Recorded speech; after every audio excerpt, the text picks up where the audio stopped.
J'ai la lourde tâche de conclure la trilogie sur la théorie de l'information. Donc on a commencé avec l'historique en physique, après l'appui sur l'axiomatique. Et donc, après c'est à moi. Donc normalement, si j'appuie sur le bouton, ça doit passer. Ah super. Non, pas super. Ouais, il se passe... Ah oui, d'accord, pardon, c'est pas éteint. Ok, c'est bon, j'ai compris comment ça marche. Ok, donc je vais essayer de synthétiser ce qui a été dit ce matin et de voir comment en pratique on l'utilise pour mesurer la diversité dans un certain nombre de cas assez restreints, mais d'une manière assez rigoureuse.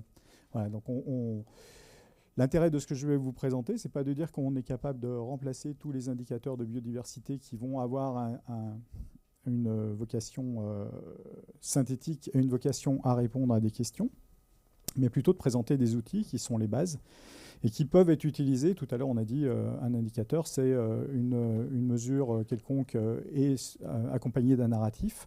Là, le narratif est assez court, mais par contre, l'indicateur est relativement robuste. Donc l'idée, c'est d'être capable de comprendre quels sont ces outils, qui sont d'ailleurs tout le temps utilisés en écologie, de bien comprendre dans quel cas ce qu'ils représentent, dans quel cas on a le droit de les utiliser ou pas. Enfin, on a toujours le droit de les utiliser, mais la question, c'est de savoir ce qu'on dit, où on se place quand on les utilise. Et puis, du coup, de bien comprendre leurs limites. Et après, d'en faire autre chose, évidemment. Ça n'a pas du tout de vocation à remplacer quoi que ce soit, ni à tout décrire.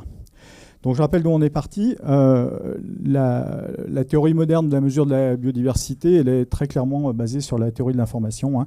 On aurait pu utiliser d'autres méthodes. Je donnerai un ou deux éléments tout à l'heure. Mais ce n'est pas ce qui est apparu, et c'est le résultat d'une histoire de la pensée. Bon, Shannon a développé la théorie de l'information. Et puis après, on s'est rendu compte qu'il y avait des méthodes ad hoc en physique, qui étaient en écologie, qui étaient des cas particuliers de cette théorie de l'information. Et donc, du coup, ça a motivé les gens à essayer de synthétiser un peu tout ça et à donner un corpus cohérent. Donc, on est, comme on l'a vu ce matin, dans une expérience à plusieurs résultats possibles. Donc, l'expérience que je vais prendre pour être clair, mais ce n'est pas du tout limitatif, c'est on fait un inventaire forestier et on prend des arbres, et les arbres appartiennent à chacun à une et une seule espèce. Donc ça va être de la biodiversité, vu qu'on parle de forêt. On va parler de forêt tropicale, il y aura beaucoup d'espèces. Mais ce que je vous dis, c'est aussi valable si vous voulez calculer la diversité des marques de voitures sur le parking. C'est exactement les mêmes outils, il n'y a pas du tout de biologie là-dedans. Hein. Il y a uniquement de la théorie de l'information. Donc on inventorie des arbres, on les inventorie indépendamment les uns des autres. On prend un arbre, et cet arbre, il appartient à une espèce. Et ça, c'est le résultat de mon expérimentation. Donc les espèces, elles sont numérotées de 1 à grand S. Et l'espèce quelconque, on l'appelle petit s. Donc il y a des probabilités qui sont associées. Donc dans mon modèle, on est dans un modèle Shannon, hein, pas dans un modèle Maxwell. C'est-à-dire qu'il existe une communauté d'arbres dans laquelle il existe des probabilités pour que chaque arbre soit de telle ou telle espèce. Voilà, ça, c'est externe au modèle. C'est acquis. C'est pas externe au modèle, c'est externe à la mesure. Mais c'est une convention qu'on pose et à laquelle il va falloir se tenir, parce qu'on ne peut pas changer tout le temps les hypothèses, sinon à la fin on fait des choses qui ne sont pas très constantes, pas très cohérentes. Voilà, donc on a des probabilités quand on prend un arbre qu'il appartienne à telle ou telle espèce, et on a besoin d'une fonction d'information. Cette fonction d'information, au sens de Shannon, c'est la surprise. Il faut que cette fonction soit décroissante, plus en fonction de la probabilité. Quand on rencontre un arbre très rare, on est extrêmement surpris. Quand on rencontre un arbre d'une espèce extrêmement banale, on n'est pas surpris. Le cas extrême, c'est on a une seule espèce dans la forêt. Bon, c'est pas la peine d'aller faire l'inventaire. Si on prend un arbre, on sait à quelle espèce il appartient. Donc le niveau d'information de l'observation, il est 0. Voilà. Donc ça, c'est la base. Il faut que la fonction d'information soit décroissante et que l'information correspondant à une probabilité 1, un événement certain, soit nulle. Voilà. Et ensuite, l'entropie, c'est l'information moyenne apportée par un individu. Donc on fait, comme les individus sont regroupés dans les espèces, c'est la moyenne pondérée par la fréquence des espèces de l'information apportée par un individu quelconque d'une espèce. Décroissante par rapport à la probabilité. Si j'ai une probabilité faible, l'information est grande. Je suis très surpris de voir un arbre. Il y a quelques arbres qui sont représentés par un individu dans toute l'Amazonie. Quand je le vois, la probabilité, c'est 1 sur 90 milliards. Là, je suis extrêmement surpris. Si je rencontre un arbre, un épicéa dans une forêt d'épicéa pure, je ne suis pas surpris du tout. Donc, information 0. OK, donc le fondateur, on l'a vu, c'était Shannon. Donc lui, il a choisi comme fonction d'information le log de l'inverse de la probabilité.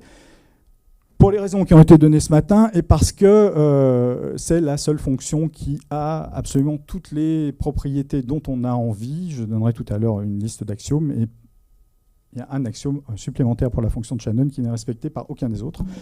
Donc c'était aussi la façon naturelle de travailler. Et donc si l'information c'est le log de l'inverse de la probabilité, ben, l'entropie elle est écrite sous cette forme-là qu'on a vu ce matin. Et alors, comme c'est le log de 1 sur P, on pourrait mettre un moins devant pour éviter la fraction, mais si on fait ça, je ne peux plus généraliser après. Donc, on ne met pas le moins. Et puis, en plus, le moins, en général, les gens ne comprennent pas pourquoi il y a un moins, c'est négatif. Non, bon, ok. Donc là, on comprend que l'information, c'est le log de l'inverse de la probabilité. Et l'inverse de la probabilité, on va même lui donner un nom, comme ça permettra d'être plus clair. Bon. Oui, alors Shannon, il a pris la base 2 pour des raisons qui lui étaient propres, et qui étaient de dire... Cette quantité, ouais, pardon, merci, tu as bien fait de m'interrompre, parce que sinon, je n'allais pas y penser. Shannon, il a dit, ce truc-là, là, si je dis que ma fonction d'information, elle m'apporte une quantité de surprise, c'est-à-dire une quantité d'information, c'est quelque chose de quantifiable, quand j'observe plusieurs choses, les informations s'ajoutent, donc c'est une grandeur physique extensible au sens des physiciens. Cardinal au sens des économistes, si j'ai bien compris à midi la discussion qu'on a eue. Donc quelque chose qu'on peut quantifier, eh ben, il faut essayer de lui trouver une quantité, une unité. Et Shannon, il a dit, la quantité, c'est le bit d'information. Qu'est-ce que c'est qu'un bit d'information? C'est une question à laquelle je dois répondre, c'est une question à laquelle je peux répondre oui ou non. Voilà. Et il a montré que quand on utilise la base 2, eh ben, cette entropie de Shannon, elle correspond très clairement au nombre de questions qu'il faut poser pour deviner à quelle espèce appartient un individu. On prend un individu hasard et on va poser des questions comme au juste prix. Est-ce que c'est plus de 10 000 ou moins de 10 000? Donc là, est-ce que c'est une espèce qui commence par un A, par plus qu'un L ou moins qu'un L, et puis après, comme ça, par dichotomie, en posant des questions successives. L'entropie en base 2, donc en bits d'information, c'est un nombre de questions auxquelles il faut répondre pour trouver à quelle espèce appartient un individu. Et ça, c'est quelque chose de quantifiable. Donc la question de Philippe Grandcola, qui était assez compliquée à quantifier, non, voilà, on a une quantité. On a une unité, c'est des bits d'information. Bon, alors si on utilise le logarithme de base 2, on ne peut pas généraliser. Donc moi, j'utilise les logs naturels. Et la différence entre les deux, c'est simplement la multiplication par une constante. Bon, ça, c'était le début avec Shannon. Et puis après, il y a des gens qui ont dit, notamment Rény, qui a dit, alors lui, il n'a pas parlé de physique compliquée comme Metsalis, mais il a dit simplement, OK, avec les définitions qu'on a données, information décroissante, on pourrait avoir tout un tas de fonctions d'information, plus ou moins rigolotes, et qui ont plus ou moins de sens. Et Rény a dit, moi, je voudrais bien avoir une information paramétrique, avec un paramètre que je vais pouvoir faire varier, et qui va me donner plus ou moins d'importance aux espèces rares par opposition aux espèces abondantes. Et donc, il a pondu cette formule-là. Alors, je le mentionne parce qu'historiquement, c'est extrêmement important. Donc, Rény, 1961, extrêmement utilisé dans la littérature jusqu'en 1972-73. Et en 1973, il y a Hurlburt qui a sorti un papier qui s'appelait « Le non-concept de diversité », dans lequel il dit « L'entropie, on n'y comprend rien, jetez tout ». Donc, on a un peu oublié Rény à ce moment-là. Bon, je reviendrai à l'histoire après, l'année suivante, avec Hill. Bon, ensuite, on a un petit peu oublié l'entropie généralisée, très honnêtement. Et puis, Tsalis, c'est arrivé en 98, donc lui, c'est un physicien. La biodiversité, maintenant, il sait parce qu'il maintient un site web dans lequel il recense toutes les utilisations de son entropie. Et donc, il a remarqué qu'il y avait plein de gens qui travaillaient sur la biodiversité. Mais lui, ce n'était pas ça son problème. Son problème, c'était de faire de la thermodynamique, statistique, et de décrire la diversité d'états de systèmes complexes non ergodiques, c'est-à-dire dans lesquels tous les états ne peuvent pas être atteints avec les mêmes probabilités, donc des systèmes un peu tordus. Et il a dit on peut décrire ça avec cette famille-là de mesures d'entropie. Donc je ne vais pas revenir dessus parce que Jean-Marc l'a fait aussi bien que possible ce matin. Moi, quand je lis les papiers de Tsalis, je les utilise tout le temps, mais quand je les lis, la physique, je ne la comprends pas complètement. C'est-à-dire qu'il faut vraiment, c'est vraiment de la thermodynamique. Je comprends tout à fait ses méthodes et ce qu'il fait. D'ailleurs, c'est pour ça que je les utilise en écologie, mais la physique qui est derrière n'est pas super simple et à mon avis, ce n'est pas absolument vital. Bon, pour mémoire, cette entropie-là de Tsalis, dont je vais parler après, elle a déjà été inventée par... alors, eux, c'était des cybernéticiens. Daroxy, non, c'est le contraire. Daroxy, c'était un cybernéticien. Les autres, c'était des gens qui travaillaient en théorie de l'information. Et donc, elle a été réinventée plusieurs fois et complètement oubliée. C'est-à-dire, chacun des auteurs a réinventé l'eau chaude sans avoir lu les papiers d'avant. Et donc, à la fin, on l'appelle entropie HCDT pour reciter tous les auteurs qui sont étendus sur une durée de 30 ans. Bon. Est-ce qu'on a le droit d'utiliser l'entropie pour mesurer la diversité? Pour ça, il faut s'appuyer sur l'axiomatique. Voilà. Donc ça, c'était indépendamment des exposés qu'on avait ce matin. J'avais fait mes diapos avant. Il faut absolument respecter un certain nombre d'axiomes. Et les axiomes de base, alors il y a plusieurs façons de les présenter. Hein. Ce matin, Charles a présenté la version Chorox. Moi, je présente plutôt la version Paty-Détali, matinée d'une amélioration faite avec des collègues. Donc les propriétés de base qu'on exige d'une méthode qui va mesurer la diversité, ça reste encore flou pour l'instant parce que je ne vous ai donné aucune application. On verra après comment on fait le sens concret. Mais avant de commencer, on va dire qu'il faut absolument que la mesure soit symétrique. C'est-à-dire que toutes les espèces ont la même importance. Si on change les noms des espèces, il ne se passe rien. Donc, on a un peu discuté ce matin, c'est un choix très fort. Hein. Ça veut dire par exemple qu'on ne pourra pas, si on se contente par exemple de compter le nombre d'espèces, on ne peut pas dire qu'on va compter dans une forêt le nombre d'espèces d'arbres et le nombre d'espèces d'arthropodes. Parce que si on fait le total, le nombre d'espèces d'arbres est totalement négligeable par rapport au nombre d'espèces d'arthropodes. Alors ça a tout à fait un sens si on veut le faire, hein, on a le droit. Mais comme les espèces d'arbres comptent pareil que les espèces d'arthropodes, à la fin, elles sont noyées dans le total. Donc ça veut dire que ces mesures-là ne peuvent être utilisées que pour comptabiliser des êtres de catégorie, qui sont comparables entre elles et qui ont un sens par rapport à la question qu'on se pose. Donc on va pouvoir traiter les arbres d'un côté, les arthropodes de l'autre, aucun moyen de synthétiser les deux. Alors après on peut faire à 2 dimensions, on peut regarder si c'est corrélé, etc. Donc ce qu'on a fait, c'est qu'on a regardé dans la littérature avant de mesurer la diversité des arbres, et on a vu qu'il y a pas mal, pas tant que ça, mais un peu, suffisamment de littérature pour avoir bonne conscience qui dit que la diversité des arbres en forêt tropicale, elle représente bien la diversité du reste. Parce que chaque fois qu'on a corrélé avec la diversité d'autres choses, c'était bien corrélé, et donc ça marche ensemble. Bon. La vérité, c'est que les arbres, ça ne bouge pas trop vite, c'est facile à mesurer, un petit peu difficile à déterminer, mais on a le temps. Donc on utilise les arbres parce que c'est facile relativement au reste. Ensuite, la continuité par rapport aux probabilités. Ça, c'est juste une propriété mathématique pas chère. Ça veut dire que quand vous bougez un tout petit peu la probabilité d'une espèce, la valeur de votre mesure de diversité, elle ne doit pas faire des sauts. Voilà. Si vous bougez un tout petit peu une probabilité, la valeur de diversité doit un tout petit peu bouger. Et puis, plus intéressant, alors la dernière, elle n'a pas été présentée comme ça ce matin. Moi, j'aime bien la présenter sous le nom de principe des transferts. C'est une théorie, un principe qui date de la littérature économique Pigou, Dalton, 1914-1918, dans ces eaux-là. Ça vient de la littérature des inégalités. Donc l'idée, c'est que si vous avez une communauté et que vous enlevez, dans mes arbres, vous enlevez un arbre d'une espèce et vous le remplacez par un arbre d'une autre espèce qui est moins abondante, la diversité doit augmenter. Donc ça veut dire que si vous le remplacez par un arbre d'une espèce qui avait 0 individu, ça vous fait une nouvelle espèce. Et donc, la diversité augmente. C'était le cas qu'on vous a donné ce matin. Et puis, le moment où vous arrêtez, c'est le moment où vous ne pouvez plus le faire. C'est-à-dire que vous avez plus d'espèces plus ou moins abondantes. Toutes les espèces ont le même effectif à ce moment-là. Vous ne pouvez plus faire de transfert. Et vous avez atteint le maximum de diversité. Donc, ce principe des transferts, là, il permet de résumer les 2 propriétés qui ont été données ce matin en une seule. Et comme c'est des axiomes, en théorie, ils sont supposés être indépendants les uns des autres. Alors, il y a une petite entourloupe. Avant de me faire engueuler, c'est que là, on fixe le nombre d'individus constant si on fait un remplacement d'un individu à l'autre. Bon, voilà. Mais quand même, je trouve que c'est plus élégant. Alors, les propriétés, l'entropie, au sens Tsallis, vous avez vu la formule, si on met un 0 à la place du paramètre, on obtient le nombre d'espèces moins 1. Donc on va dire que c'est pas loin du nombre d'espèces. Si on met un 1 à la place du paramètre, ce n'est pas défini, mais la limite quand on tend vers 1, c'est l'entropie de Shannon. Et puis, si on met un 2, la valeur, c'est l'entropie de Simpson.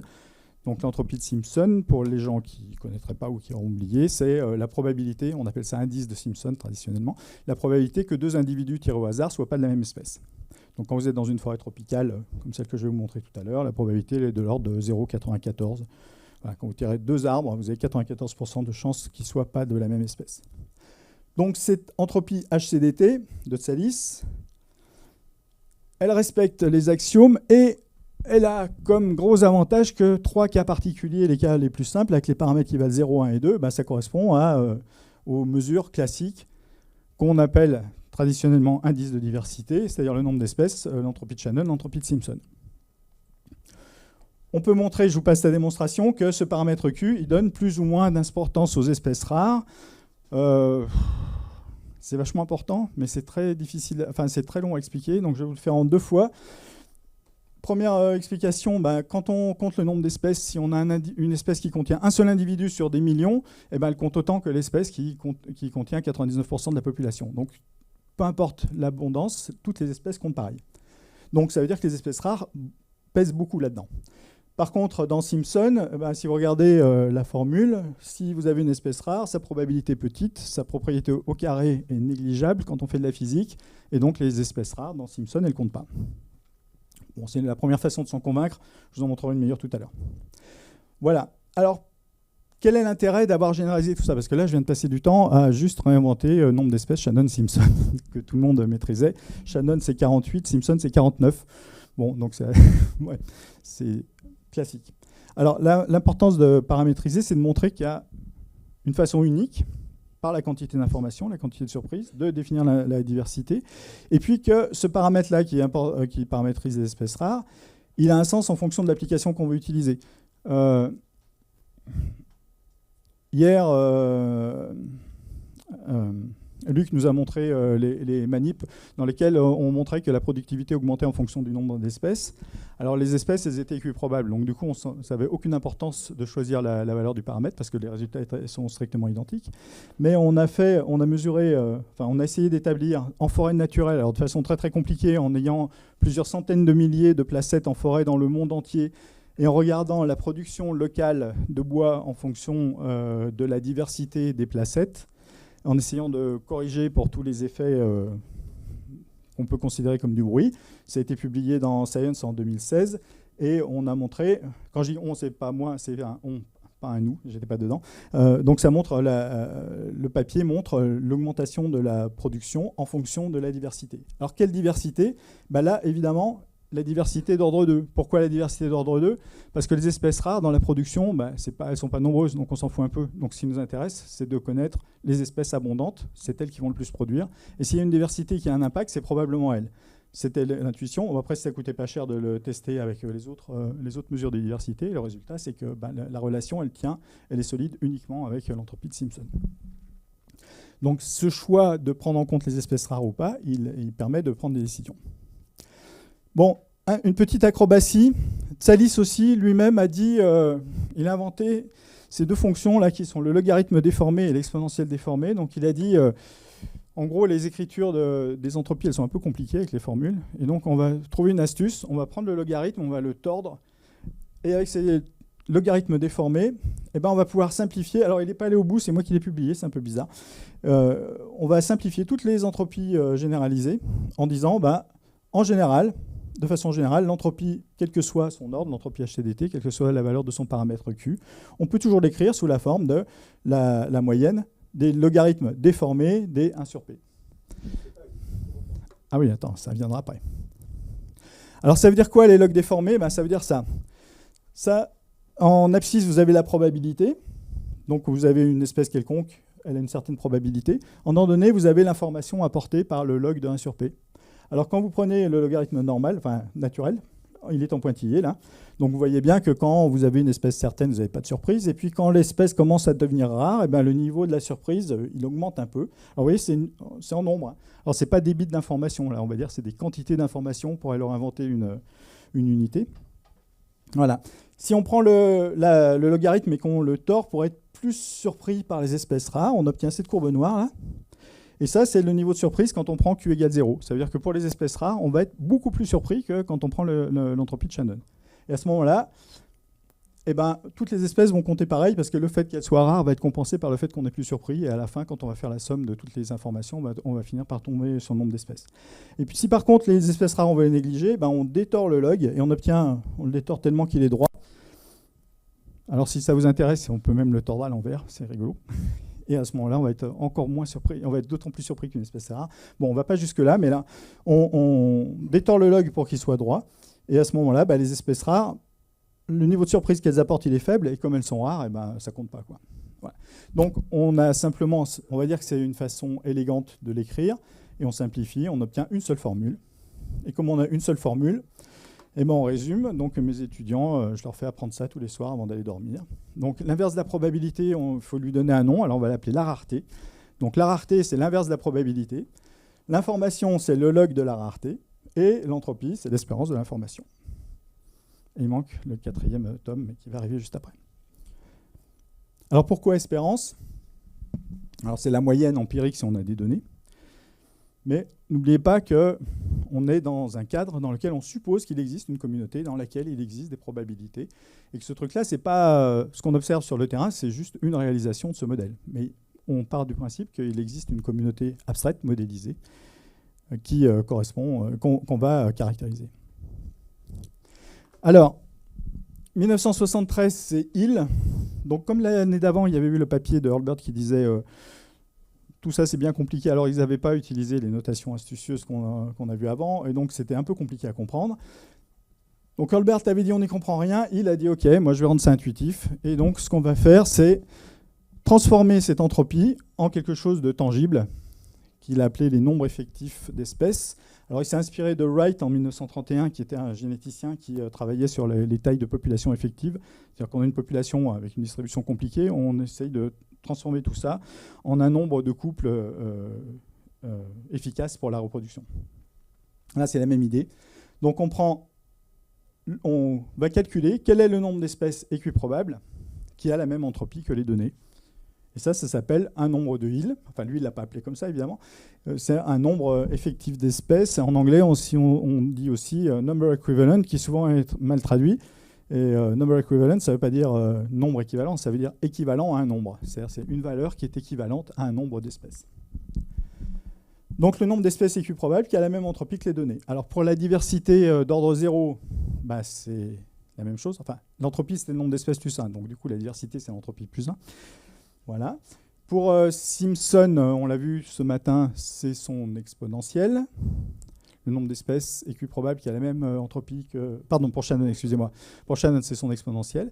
Et pour Simpson, c'est 1 sur 1 moins Simpson au carré. 1 sur 1 moins Simpson au carré. On l'a vu aussi ce matin dans les exemples. Et donc, à chaque fois, on a un seul nombre. Alors, pareil, avec un minimum d'astuces, on utilise l'exponentielle déformée, et donc on dit, dans tous les cas, la diversité, c'est l'exponentielle de l'entropie. Alors ce truc-là, cette diversité, ce nombre de Hill, depuis juste 2006, on appelle ça, en écologie classiquement, la diversité au sens strict. Alors pourquoi parce que c'est un papier qui est cité plus de 10 000 fois quand même, donc qui a eu un certain impact, de Lou Just dans Ecos en 2006, dans lequel il a dit il y en a marre d'aller à la pêche aux indices de diversité. Les gens utilisent un coup une entropie, un coup une diversité, un coup un truc, ils ne savent pas pourquoi. Enfin, bon, Jost, c'est un type qui n'est pas très nuancé dans ses propos. Tout est toujours ou génial ou nul. Et donc, il a expliqué qu'il ne fallait pas aller à la pêche aux indices et les utiliser sans réfléchir. Et simplement que quand on utilise les nombres de Hill, on appellera ça la diversité. Quand on utilise l'entropie, on appelle ça entropie. Et puis, on n'appelle rien du tout indice. Et comme ça, tout le monde va bien. Bon. En pratique, voilà une application à un jeu de données ultra classique qui est la forêt de Barrow Colorado Island à Panama. Donc pour tous les écologues tropicaux, tout le monde connaît la distribution par cœur.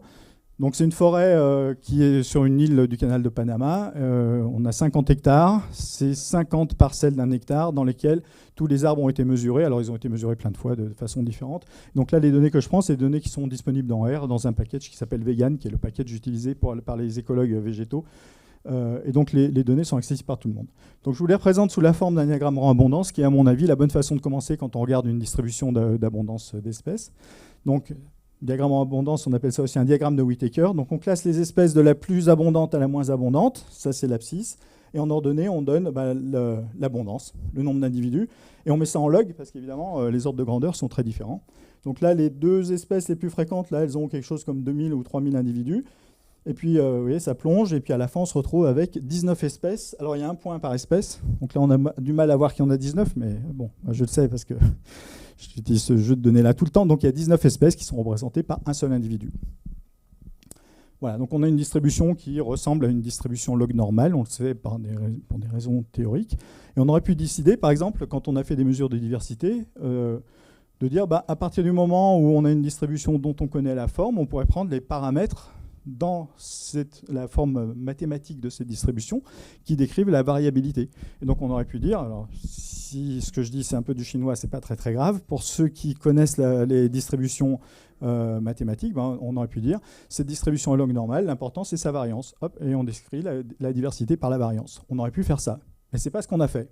C'est pas ce qu'on a fait parce qu'on a traditionnellement la richesse, Shannon et Simpson, qui étaient utilisés depuis très très longtemps, et donc on a préféré utiliser quelque chose qui généralisait ce qu'on savait déjà. Voilà. Alors, ouais. Ce graphique-là est probablement le plus important. Donc, on sait calculer, quand on a une distribution, celle qu'on a vue avant, on sait calculer sa courbe d'accumulation théorique. Qu'est-ce que c'est que la courbe d'accumulation théorique? C'est si on va sur le terrain et qu'on échantillonne les arbres, on va rencontrer progressivement de plus en plus d'espèces. Alors là, je vous le fais pour le nombre d'espèces, mais on peut le faire pour n'importe quelle mesure de diversité. Alors si on va vraiment sur le terrain, la courbe elle est en escalier, c'est-à-dire qu'un nouvel arbre il va être ou bien d'une nouvelle espèce ou bien pas d'une nouvelle espèce. Dans ce cas-là, ou bien la courbe va rester plate ou bien elle va monter de 1. Alors cette courbe-là en escalier, ça s'appelle la courbe du collecteur, c'est pas très intéressant. Ce qui est intéressant, c'est de calculer son espérance, c'est-à-dire la moyenne si on était allé faire un nombre infini de fois l'inventaire. Et on sait la calculer, on a des outils très simples pour le faire. Donc on part d'un point de données qui est celui-ci, qui correspond à la distribution que je vous ai présentée avant. Donc on a un peu plus de 20 000 individus et on a 225 espèces. Pardon. Et puis on sait calculer donc, cette courbe. Alors mathématiquement, on sait la raréfier ici, puis on sait l'extrapoler par là. Et donc on sait calculer l'espérance du nombre d'espèces qu'on aurait rencontrées en fonction de l'effort d'échantillonnage. Voilà. Alors quand on... Ce point-là, là, ça c'est mes données d'avant. Enfin, c'est les données dont je dispose, c'est ça. C'est 225 espèces, ici on le voit, et puis le nombre d'individus qui est la somme de tous les effectifs de toutes les espèces. Mais il ne suffit pas d'avoir le nombre d'individus et puis l'effectif total, il faut avoir toutes les abondances relatives de chacune des espèces pour pouvoir calculer la courbe de raréfaction, enfin pardon, la courbe d'accumulation. Donc ça, c'est ce qu'on observe. Donc on peut dire, quand on va à Barro Colorado, la biodiversité, on va se contenter du nombre d'espèces, on pourra le faire avec Shannon, Simpson, tout ce qu'on veut. Hein. Donc pour le nombre d'espèces, c'est 225. Ok, on a 225 espèces. Mais alors ça veut dire quoi 225 espèces? Ça veut dire sur les 50 hectares que j'ai échantillonnés, j'ai 225 espèces. Si j'avais échantillonné un peu plus, j'aurais eu un peu plus de 225 espèces. Et si j'avais échantillonné moins, j'aurais beaucoup moins. Si j'avais échantillonné un seul hectare, c'est ce point-là, j'aurais eu quelque chose comme 110 espèces. Quelque chose que les écologues tropicaux aiment bien pour comparer et puis pour montrer que la forêt tropicale, c'est beaucoup plus divers que la forêt tempérée. En Guyane, on a à peu près entre 150 et 200 espèces d'arbres à l'hectare. Le record, c'est 300 et des chouïas en Colombie. Et puis, Barro Colorado, c'est un peu faible. Il y a 110 espèces sur un hectare. Alors, vous voyez que quand on est là, on est dans une partie qui n'est pas du tout stable. C'est-à-dire qu'il suffit d'échantillonner un tout petit peu plus, on va sans arrêt rencontrer des nouvelles espèces. Donc c'est probablement pas le bon endroit où il faut essayer de normaliser. Bon, c'est pas essentiel. Ce qui est important, c'est de bien comprendre que si on donne la diversité de l'échantillon, ça dépend de la taille de l'échantillon. Donc ça va pas. Enfin, ça n'a pas un sens très généralisable. Donc, qu'est-ce qu'on fait? Ce qu'on fait traditionnellement, c'est qu'on va calculer la diversité asymptotique, qui est ce trait-là, le pointillé là, qui à Barro Colorado est de 244. Donc, si on continuait d'échantillonner, on aurait de plus en plus d'individus. On rencontrerait pas souvent des nouvelles espèces, mais de plus en plus. Et à un moment, on aurait échantillonné, alors on va dire toute la communauté, c'est la façon naïve de le dire. Et à ce moment-là, on aurait échantillonné toutes les espèces. Donc, on poursuit l'effort d'échantillonnage jusqu'à ce qu'on ait vu toutes les espèces. On finit par atteindre une asymptote parce qu'à un moment, il n'y a plus d'espèces nouvelles. C'est assez intuitif. C'est assez intuitif, mais c'est très faux. C'est-à-dire qu'en forêt tropicale, alors en forêt tempérée, ça marche, mais en forêt tropicale, ça ne marche jamais. C'est-à-dire que là, on est déjà à 50 hectares. Ici, on sera à 100 hectares. Il faudrait quelque chose comme 2 ou 3 000 hectares. Et les 2 ou 3 000 hectares, ils n'existent pas. On dépasse la taille de la forêt. C'est-à-dire que cette diversité asymptotique, c'est un modèle. En forêt tropicale, la plupart du temps, si on augmente la taille de l'inventaire, on va changer de communauté. Là, c'est une île, alors on va sortir de l'île. De façon plus simple, si on est en forêt en Amazonie, on va changer d'environnement, changer d'habitat. Donc on va avoir de la diversité bêta, j'en parlerai après. Donc cette idée, il y aura des paliers. Ouais, en fait, c'est un petit peu plus compliqué que ça. Mais oui, il y aura des paliers. Voilà, alors, cette diversité asymptotique, c'est ce que tout le monde calcule tout le temps. Il faut bien avoir en tête que c'est quelque chose qui est purement une vue de l'esprit. Enfin, c'est une modélisation. Mais ce n'est pas une modélisation pire que de dire mes 50 hectares de Barro Colorado, ils contiennent 225 espèces. Pourquoi est-ce que j'ai choisi ces 50 hectares-là? Est-ce qu'ils sont homogènes? Non, évidemment qu'ils ne sont pas homogènes. Rien n'est homogène. Donc tout est un choix. C'est ça que je veux vraiment vous faire passer comme idée, c'est que tout est un choix, une représentation de la réalité. Tout est modèle, en fait. On dit la forêt machin, elle contient 12 espèces. Bah, c'est parce qu'on a considéré que la forêt machin, elle était homogène et qu'elle avait un sens et que ça valait le coup de compter les 12 espèces. Mais ça a un sens que parce que ça nous intéresse et que parce qu'on a décidé que ça avait un sens. Donc aussi bien la définition de ce qu'on a échantillonné, la communauté locale ou la communauté asymptotique, tout ça n'est qu'un ensemble de choix. Et il faut avoir très clairement à l'esprit qu'en forêt tropicale, en général, la communauté asymptotique, elle n'existe pas. C'est pas pour ça qu'elle est moins intéressante, mais juste elle n'existe pas. Ben voilà. C'est quoi la définition rigoureuse? Ben, c'est la communauté théorique dont mon échantillonnage est représentatif. En fait, on inverse le problème. On construit l'objet à partir de ce qu'on a échantillonné. Alors on essaye de ne pas échantillonner n'importe quoi. Comme ça, ce qu'on a échantillonné, c'est représentatif de quelque chose qui a un sens. Mais tout ça n'est quand même que de la modélisation. Donc première possibilité, on extrapole. Deuxième possibilité, on dit ben non, je ne veux pas, parce que moi les communautés qui n'existent pas, ça ne m'intéresse pas. Et donc, on va décider de choisir un niveau fixe pour pouvoir comparer. Alors, toujours pareil. Quel est l'intérêt de savoir qu'il y a 225 espèces à Barro Colorado? Bon, ben voilà, c'est un chiffre. La question qu'on peut se poser, c'est, par exemple, est-ce que c'est plus divers ou moins divers que l'Amazonie, par exemple? Alors, dans ce cas, on va comparer. Alors, on va comparer quoi? Il faut choisir un endroit, alors, ou bien la communauté asymptotique, mais si on ne veut pas, on va choisir, par exemple, pour 10 000 arbres. Voilà. Alors, pour 10 000 arbres, en général, on préfère utiliser des surfaces, donc on va dire pour 10 hectares, pour 5 hectares. Mais 10 hectares, 5 hectares, c'est épuisant à inventorier. Donc souvent, on va choisir un hectare. Alors quand on choisit un hectare, c'est parce qu'on est paresseux, mais ce n'est pas terrible, parce que comme je vous l'ai dit, on est dans la partie où ça bouge beaucoup. Bon, ce qui est important de bien comprendre, c'est que ce qu'on mesure, on a des outils très rigoureux pour le mesurer, mais ils ne disent rien d'autre que ce qu'on a décidé de leur faire mesurer. Voilà. Aussi bien l'échantillonnage que la communauté théorique, tout ça, c'est que des choix. Bon, si on veut calculer la diversité asymptotique, il existe des estimateurs qui sont disponibles dans des packages dans R. Package, très bien, c'est moi qui l'ai écrit, qui s'appelle Divent. Vous lui demandez, vous avez une fonction qui s'appelle diversité. Alors, toutes les fonctions de diversité s'appellent div quelque chose. Donc, vous lui demandez la richesse et il vous donne. Pardon. Il vous donne la richesse asymptotique et il vous dit quel estimateur il a utilisé. Alors les estimateurs, c'est des outils mathématiques qui ont été développés par des statisticiens. Alors dans les statisticiens, il y a beaucoup de Chao, qui est Anne Chao, qui est une statisticienne écologue taïwanaise. Donc ça, c'était sa thèse, l'estimateur du nombre d'espèces. Et puis, donc on a des méthodes pour estimer le nombre d'espèces, et on a des méthodes aussi pour estimer l'entropie en général. Alors avec deux approches théoriques, alors on pourrait passer la journée à travailler là-dessus, mais là c'est vraiment purement des maths. Hein. Donc la première, c'est de dire, on sait que si on utilise si on applique la formule de calcul de l'entropie aux données qu'on a observées, on a un biais à cause des espèces qu'on n'a pas observées, et donc avec des maths, on va essayer de réduire ce biais. Et puis l'autre approche qui consiste à dire, on ne va pas essayer de faire ça, on va essayer de reconstituer à partir de la distribution qu'on a observée, on va essayer de reconstituer les vraies probabilités de la vraie communauté, celles qu'on ne voit pas, qu'on a juste échantillonnées. Et là, il se passe deux choses. Les espèces abondantes, elles sont échantillonnées correctement, donc la fréquence observée correspond bien à la vraie probabilité. Par contre, pour les espèces rares, ça ne marche pas du tout. Il y a deux cas. Ou bien on les a ratées, les espèces rares. Donc dans ce cas, on croit que leur probabilité c'est 0, enfin leur fréquence c'est 0, mais leur probabilité c'est pas ça. Ou bien on les a vues, et si on les a vues, on surestime énormément leur probabilité. On les a vues parce qu'on a eu de la chance. Voilà. Et donc il y a tout un tas de maths qui ont été développés aussi par Chao qui permettent de reconstituer la distribution réelle.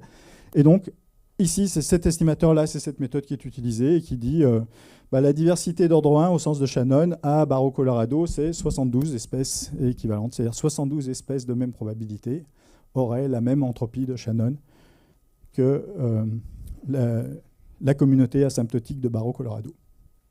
Donc, passer à la pratique, c'est extrêmement simple. Il y a des packages dans R, ça prend 2 secondes. Dans le package Entropart, il y a tous les estimateurs qui existent, sont tous dedans, et le choix est automatique. Donc, ou bien vous savez ce que vous voulez faire et vous décidez, ou bien vous ne savez pas, vous ne faites rien et le logiciel fait pour vous. Et il utilise de façon éclairée le meilleur estimateur en fonction des données. Ok. Bon, pour conclure avec ça, on a calculé la diversité d'ordre 0, c'est-à-dire le nombre d'espèces, la diversité d'ordre 1 au sens de Shannon, la diversité d'ordre 2 au sens de Simpson. Todd Mérès en 1995, et puis beaucoup d'autres gens après, on dit tant qu'à faire, pourquoi pas calculer un profil de diversité, c'est-à-dire la diversité en fonction du poids qu'on donne aux espèces rares. Donc en abscisse, vous avez le paramètre Q, celui qui donne plus ou moins de poids aux espèces rares, et puis en ordonnée, le nombre d'espèces. Comme la quantité est la même, là la diversité au sens strict, c'est un nombre effectif d'espèces, donc la quantité c'est un nombre d'espèces, l'unité on l'a, c'est le nombre d'espèces, équiprobable. Voilà, et on est capable de calculer la diversité en continu. Alors, plus on va vers la droite, moins les espèces rares sont importantes, donc moins on a besoin d'espèces pour avoir la même entropie que ce qu'on observe. Donc là, on voit qu'on passe de 244 espèces au total à l'ordre 0 à la diversité au sens de Simpson qui est de à peu près 35, si je me souviens bien. Ici, il suffirait de 35 espèces équiprobables pour avoir la même diversité que les 225 espèces de Barreau Colorado. Et puis si on continue encore vers la droite, là, on donne de moins en moins de poids aux espèces rares. Et ce matin, on a parlé de la diversité de Berger-Parker.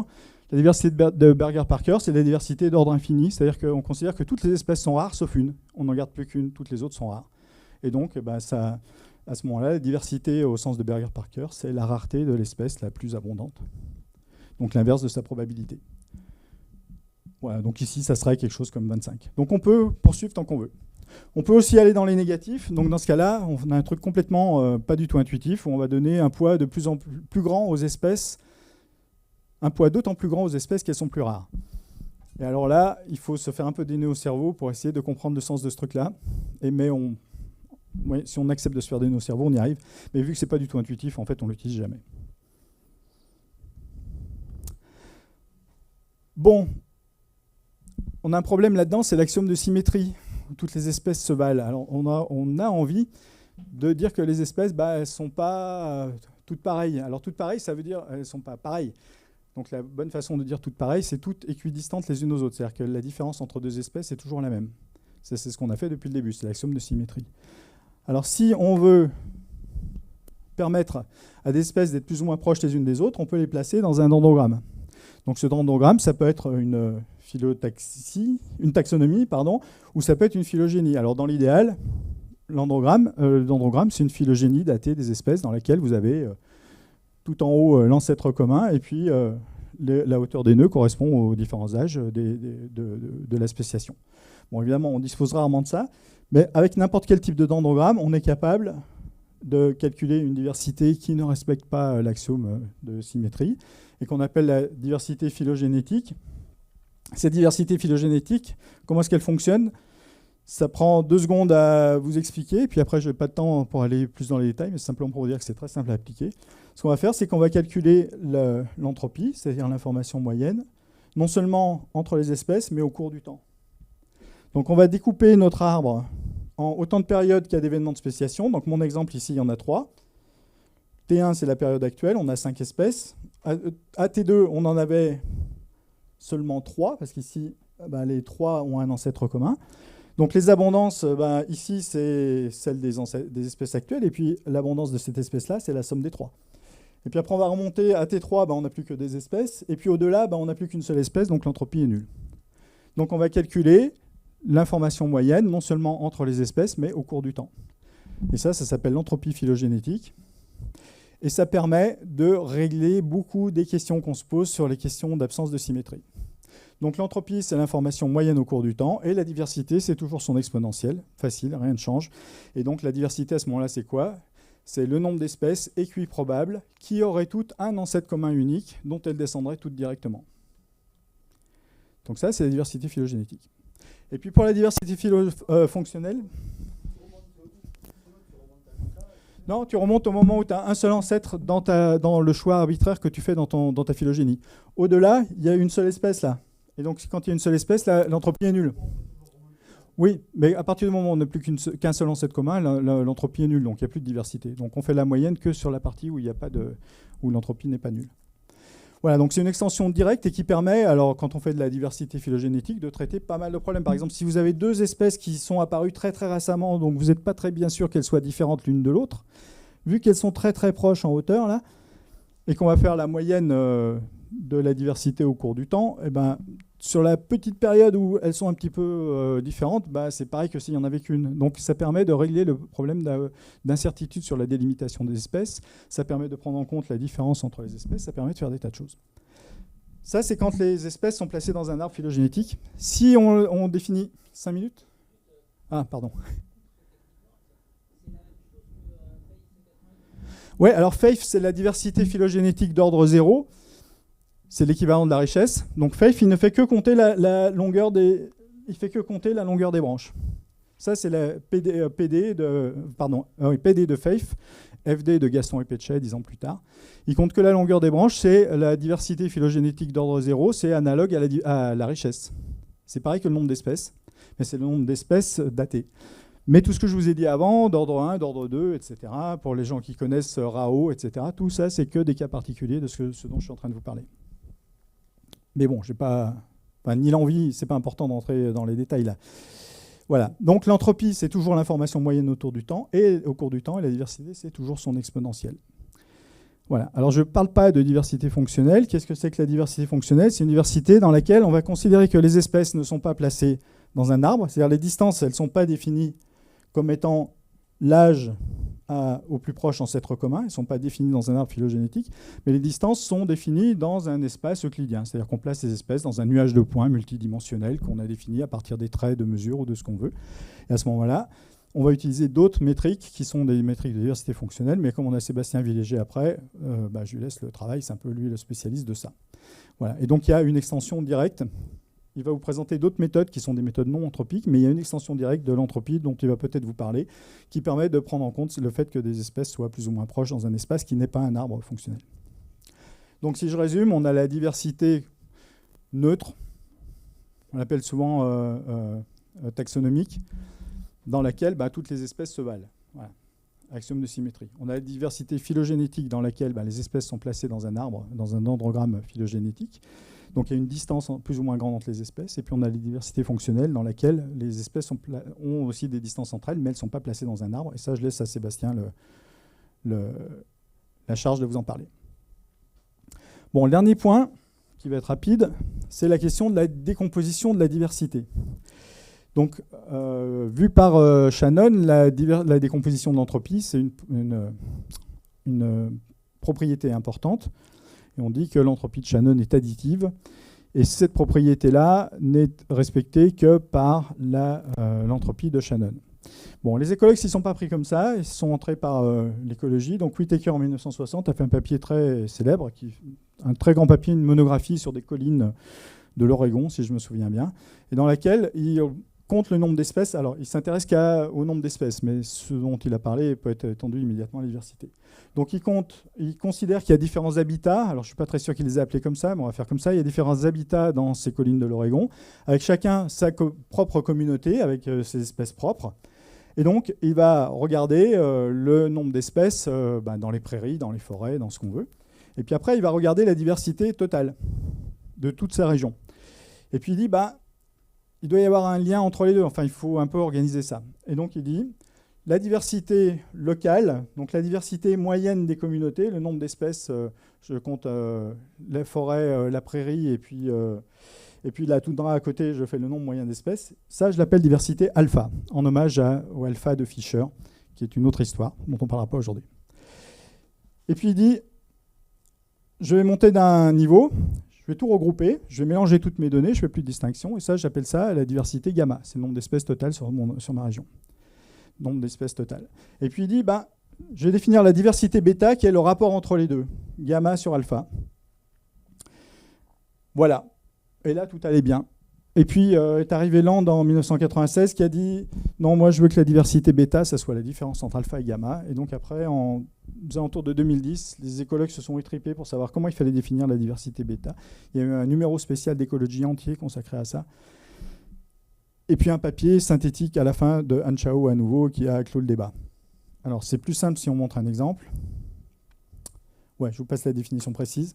Je vous montre l'exemple simple. Imaginez que vous ayez 3 communautés avec 6, 4 et 5 espèces. Et puis que quand vous assemblez tout ça, il y a 10 espèces en tout. Alors, il y a des espèces communes, sinon il y en aurait 15. Mais au total, il n'y en a que 10. Si elles étaient toutes différentes, il y en aurait 15, mais il n'y en a que 10. Donc la diversité alpha, c'est 5 espèces par communauté. La moyenne entre 6, 4 et 5. La diversité gamma totale, c'est 10 espèces. Et la diversité bêta, bah, c'est le rapport entre les deux, c'est 2. Et alors, c'est quoi ce rapport entre les deux? C'est un nombre de communautés effectives. Ah oui, alors, ouais, pardon, je n'ai pas donné la dernière version. Normalement, il y a la référence. Just 2007 en plus, ici, qui devrait être cité. Donc, un nombre de communautés effectives, c'est quoi? C'est un nombre de communautés de même poids, sans aucune espèce en commun, qui aurait la même diversité bêta que les données.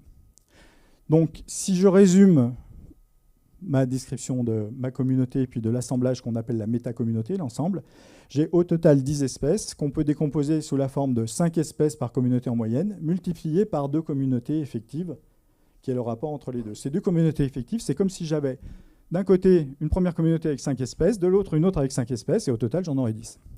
Donc on est toujours dans la même philosophie, on élimine tout ce qui n'est pas essentiel pour réduire la diversité à un nombre. Donc la diversité alpha, gamma, c'est un nombre effectif d'espèces, nombre d'espèces équiprobables qui ont la même diversité que les données. Et la diversité bêta, c'est quelque chose de complètement différent. C'est le nombre de communautés, alors de communautés, de sites, de ce que vous voulez, enfin d'unités géographiques, totalement distinctes, sans aucune espèce en commun, de même poids. Parce que là, je n'ai jamais mis de pondération, mais on pourrait mettre des pondérations, dire qu'il y a certaines communautés qui comptent plus que d'autres, peu importe. Donc des communautés qui ont le même poids, aucune espèce en commun, et qui ont, c'est tout. Voilà. Et ces communautés-là, il en faut 2. Bon, alors évidemment, je vous... Ouais, c'est ce que j'allais dire avant. Je suis en train un tout petit peu de vous enfumer, parce que j'ai fait en sorte d'avoir des données entières. Donc si alpha avait été 4, au début c'était 3, 4 et 5, c'est pour ça qu'il y a un 6 là. 3, 4 et 5, en moyenne ça fait 4, et donc à ce moment-là, ma diversité bêta elle est de 2,5 communautés effectives. Non, ça pose pas... Alors, c'est comme les enfants par femme. Non, c'est un peu plus compliqué que les enfants par femme à 1,8. C'est-à-dire qu'on est évidemment sur des choses qui sont par essence entières et qu'on considère, on a des valeurs qui ne sont pas entières. C'est ça, c'est un concept, ouais, voilà. Donc c'est un concept. Donc 2,5 communautés effectives, c'est plus que 2, c'est moins de 3. Voilà. Pareil pour le nombre effectif d'espèces. Hein. Là, 4, 5, 6, ça fait une moyenne, mais si ça avait été 7, eh ben, ça n'aurait pas été 5 par communauté, mais 5,33. Et donc 5,33, c'est pareil, c'est un peu plus que 5 et c'est moins que 6. Voilà. Donc dans les exemples, évidemment, on prend toujours des valeurs entières, mais dans la réalité, on peut avoir des valeurs qui ne sont pas entières. Donc voilà, on a un concept clair qui permet de décomposer totalement la diversité entre plusieurs échelles. Que dire là-dessus? Ce que je vous dis pour des espèces, ça peut être des espèces des vraies, mais aussi des espèces effectives. C'est-à-dire si on était en diversité de Simpson, on aurait 6, 4 et 5 espèces effectives au sens de Simpson, et un total de 10 espèces effectives au sens de Simpson, et donc on aurait une diversité bêta qui serait de 2 exactement de la même façon. L'avantage d'avoir défini les nombres de Hill, qui sont des espèces effectives à tous les niveaux, ça veut dire que tout ce que je dis pour le nombre d'espèces est valable, quelle que soit la mesure. Donc ça simplifie quand même énormément le raisonnement. Donc voilà pour BCI, Barreau Colorado, un profil de diversité complet. Donc la diversité gamma, c'est ce qu'on avait vu avant, les 50 hectares de Barreau Colorado. Et maintenant, j'ai décidé de le découper en 50 hectares parce que j'ai les données de 50 hectares différents. Donc voilà le profil de diversité de chacun des 50 hectares. Alors ça fait beaucoup de traits, on ne voit pas grand-chose. La diversité alpha, c'est la moyenne des diversités sur chacune des communautés. Donc on est à 90 espèces en moyenne sur chacune des communautés d'1 hectare. Et puis ça descend jusqu'à 25 à l'ordre 2, alors qu'on avait 225 espèces et que ça descendait à 35. Et la diversité bêta, c'est le rapport entre les deux. Donc on a ici un profil de diversité bêta, et on voit qu'il commence à 2,5 quand on prend en compte les espèces rares. Et puis il descend, il va se stabiliser vers 1,6 quand on néglige les espèces rares. Ça veut dire quoi? Ça veut dire que entre ces différents hectares de Barreau Colorado, ce qui change beaucoup, enfin déjà ça ne change pas beaucoup, on a 50 communautés différentes, donc la valeur maximale de la diversité bêta, ça pourrait être 50 s'il n'y avait aucune espèce en commun. Bon, c'est 50 hectares qui se touchent dans la même forêt, donc fatalement, il y a beaucoup de superpositions. Donc la diversité, elle est de 2,5 communautés effectives au maximum, mais surtout, elle est surtout importante quand on prend en compte les espèces rares. Dès qu'on néglige les espèces rares, elle tombe à 1,6, nettement moins de 2. Donc ces 50 hectares de Barreau Colorado se ressemblent énormément. Si on pouvait supposer que Barreau Colorado était parfaitement homogène, on devrait avoir une diversité bêta égale à 1, un tout petit peu plus à cause du bruit, une diversité bêta égale à 1, quelle que soit l'importance qu'on donne aux espèces rares. Ce n'est pas le cas. Voilà. Ça veut dire aussi donc la définition de la forêt de Barreau Colorado comme quelque chose d'homogène, évidemment, c'est aussi une vue d'esprit. Enfin, ce n'est pas une vue d'esprit, c'est un choix. Voilà.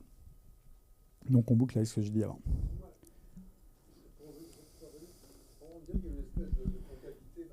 C'est toujours concave. Alors, le fait de la concavité de la diversité alpha-gamma, ça se démontre mathématiquement. Oui, alors la concavité de celle-là, c'est pas prouvé, et le fait que ça remonte au-delà de 1, c'est très souvent observé. Ça veut dire que quand on ne prend en compte plus que la communauté dominante, c'est-à-dire les espèces rares, on les a vraiment virées, et bien souvent la diversité réaugmente un peu, et empiriquement, très souvent, le minimum, il est pour Shannon à 1. Alors ici, il est à 1,5, mais presque sur tous les cas que j'ai traités, le minimum est toujours aux alentours de 1. Et bien, je ne sais pas bien pourquoi. Voilà. Alors, conclusion. Donc, l'entropie permet de caractériser la diversité parce que c'est une quantité d'information, c'est l'espérance de l'information apportée par l'observation d'un individu. Voilà, donc, c'est une quantité d'information, c'est quelque chose de quantifiable. Si on le met en log de base 2, c'est des bits de données. Alors pour Shannon, c'est tout à fait clair. Pour l'entropie généralisée, les bits déformés, je ne me lancerai pas là-dedans. Voilà. Donc c'est une quantité d'informations dans une unité qu'il faudra bien nommer un jour. On n'aurait qu'à l'appeler la Shannon. On a bien des watts et des volts, on pourrait avoir des Shannon. La diversité au sens strict, ça existe le Shannon ? Ah oui, crotte. Alors Shannon naturel dans ce cas. Shannon naturel. La diversité au sens strict, c'est un nombre effectif d'espèces, nombre de Hill, nombre équivalent, etc. Donc c'est un nombre d'espèces, donc c'est quelque chose de quantifiable aussi. On peut le comparer en fonction du paramètre du poids qu'on donne à la diversité, aux espèces rares, donc ça permet d'avoir quelque chose d'assez rigoureux. On sait estimer la diversité asymptotique, on sait calculer la diversité au niveau de l'échantillonnage, qui n'est pas très intéressant, mais aussi un niveau normalisé pour 1 hectare, 10 hectares, enfin ce qu'on veut, on sait tout faire. Techniquement, ça ne présente aucune difficulté. Il suffit d'utiliser les bonnes fonctions dans R. Voilà. Et donc là-dedans, il n'y a pas d'indice de diversité dans ce que je vais parler, il n'y a que des mesures. On compte des espèces, on compte des quantités d'informations. Donc ça a l'avantage d'être assez rigoureux. Alors là, il me manque une diapo que j'aurais rajoutée si j'avais fait ma présentation à midi, parce qu'il y a eu des discussions ce matin. Donc je vous laisse les messages à emporter qui sont ce qu'il faut apprendre le soir avant d'aller dormir. La richesse, l'information, l'entropie et la diversité. Il manquait la diversité et son exponentielle. Et à ce moment-là, c'est terminé. Voilà, et vous avez un lien vers un package pour l'utiliser. Et si vous voulez, j'ai créé un bouquin là-dessus auquel vous pouvez accéder directement, ou bien en PDF, ou bien en lecture à l'écran en cliquant sur le lien. Je suppose qu'on va partager les présentations après. Voilà, ok, donc parfait. Voilà. Alors si j'avais dû rajouter une diapo par rapport à ce qu'on a dit ce matin, c'est que ce que je viens de vous expliquer, c'est, je l'estime extrêmement rigoureux, c'est une façon très carrée de mesurer une des facettes de la diversité, mais qui est extrêmement limitée. Donc, comme je vous l'ai dit, là, on est capable de mesurer la diversité de la communauté d'arbres de Barreau Colorado, en supposant qu'on a fait le choix de dire que ces 50 hectares de Barreau Colorado, ils représentent une vraie forêt qui a un sens qu'on n'est pas capable d'observer, etc. Donc, on a bien fait toute la démarche, mais on n'a que la communauté d'arbres. Puis, vous ne savez rien sur leur taille, vous ne savez pas s'il y a des petits, des grands. Vous ne savez rien sur leur distribution spatiale, vous ne savez rien sur leur écologie, vous ne savez rien sur la majorité de l'information. Donc on a juste une petite partie de l'information. Par contre, on l'utilise totalement, toute l'information qu'on utilise. On estime que ce qu'on a calculé, c'est quelque chose qui a un sens, une quantité d'information, un niveau de surprise. Et on n'a pas de meilleure définition ou plus intelligente, plus carrée, plus calée sur la littérature et plus intuitive que la quantité d'information pour définir ce qu'est la diversité. Donc c'est pas mal. Mais ce n'est pas suffisant. C'est comme les parcs naturels régionaux. C'est un bout de l'histoire. Voilà. Si maintenant vous vous intéressez à... Est-ce que la diversité, est-ce qu'il y a beaucoup de biodiversité dans cette forêt ? Au-delà du nombre d'espèces d'arbres et puis du profil de diversité, vous ne savez rien. Voilà. Donc il faudrait s'intéresser à d'autres taxons. Voilà. Donc on aurait d'autres valeurs qu'on ne pourrait pas mélanger. Il faudrait éventuellement s'intéresser seulement à certaines espèces d'arbres. Si on s'intéresse seulement aux espèces protégées, on n'est pas obligé de calculer la diversité de tout. Donc en gros, on a un outil, mais il faut savoir à quoi on l'applique. Et ce à quoi on l'applique, c'est un choix Et c'est un choix dès le début, dès le choix des protocoles d'échantillonnage. Voilà. Donc ça ne décrit pas tout, mais ça décrit de façon très précise un bout de l'histoire. Et après, pour en faire un narratif, eh ben, il faut se dire qu'est-ce qui nous intéresse. Ce qui nous intéresse, c'est y a-t-il plus d'espèces aujourd'hui que demain à Barrow, Colorado? Et ben, dans ce cas-là, ben, on va mesurer les diversités alpha dans le temps, à plusieurs époques. Et puis entre ces différentes époques, il y a une différence. Cette différence, c'est une diversité bêta, exactement pareil que pour la géographie. Donc on va pouvoir l'utiliser à ce moment-là. Donc à chaque fois, on va devoir mobiliser les bons outils et pas rêver et croire que quand on a une valeur, cette valeur, elle résume la réalité. Non, elle répond à une question qu'on s'est posée de façon claire, avec des hypothèses claires, des axiomes clairs et une application sur le terrain claire. Pas plus que ça, mais pas moins, ce qui est pas mal quand même déjà. C'est mieux que d'aller à la page sous indice et de prendre des valeurs au hasard. Merci.